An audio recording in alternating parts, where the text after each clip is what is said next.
me and my girlfriend watched the new Devil May Cry series, and we both honestly really enjoyed it.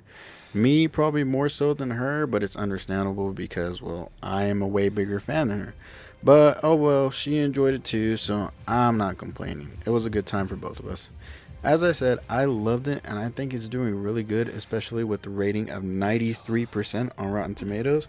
And I think it's like a 7.1 out of 10 on IMDb. So those are some really good numbers. From what I saw, it seems like this series definitely does not take place in the actual video game universe. But just because the series does not take place in the universe doesn't mean that it doesn't work. There were other little Capcom kind of like Easter eggs that I honestly really enjoyed. I thought they were pretty clever. There's one where they mentioned that Dante had a job in Raccoon City, which he then says was his second worst job. I thought that was pretty cool. And something like a little thing was like a Mega Man bobblehead and then a Street Fighter arcade game. But the whole thing about Raccoon City, I thought that was cool. It got me thinking like maybe what if he was there, what would have happened? How would it have gone? But I thought it was pretty cool. I liked it. Anyways, other than the Easter eggs, I loved the story and I thought it was really good. And eventually you get to see how this villain is made, and it actually does make a lot of sense. I started to really feel for the White Rabbit's reason behind everything, and I was like, damn, his actions really do seem justified. Probably, honestly, one of my new favorite villains, because, I mean, it was different. I mean, his reasons, I understand it. I'm like, okay, I see, it makes sense. I feel you on this. There's an episode which is basically his origin story and like how he became the villain, and I think it was probably one of my favorite episodes. They went with a different kind of animation style for it, and it worked. It was really cool. Definitely gave like some Alice in Wonderland vibes, so that was a cool touch. I'm not gonna really spoil anything on the story. All I can say is that you really just have to watch it for yourself, and I think you'll be very pleased.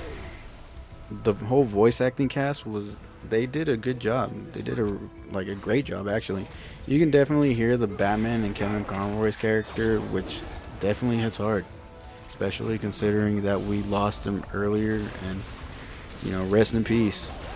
The soundtrack for this series I really liked. It definitely gave that edgy 2000s vibe. It was hard to skip the intro because I mean I liked it, but that's just me. Maybe you're different, but I liked it. The song fit, and it was a fun little intro. And also, Evanescence dropped a song which they use in this series, and it is a banger. I'll just say that. You have to listen to it. So I said the first Devil May Cry series didn't have enough action, but this one is packed full of it. Like whenever they start talking, there's the fight that follows up, so you're not falling asleep.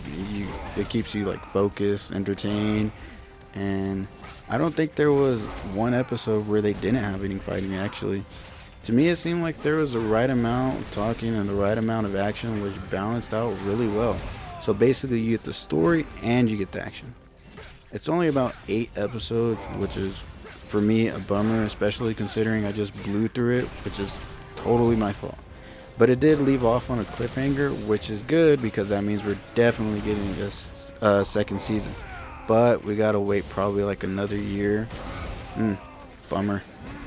Now that I'm thinking about it, I think they might be going like how they did with the Devil May Cry 3 manga.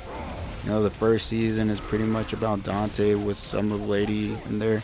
But maybe the second season will focus mostly on Virgil. But I don't know. It's just a thought.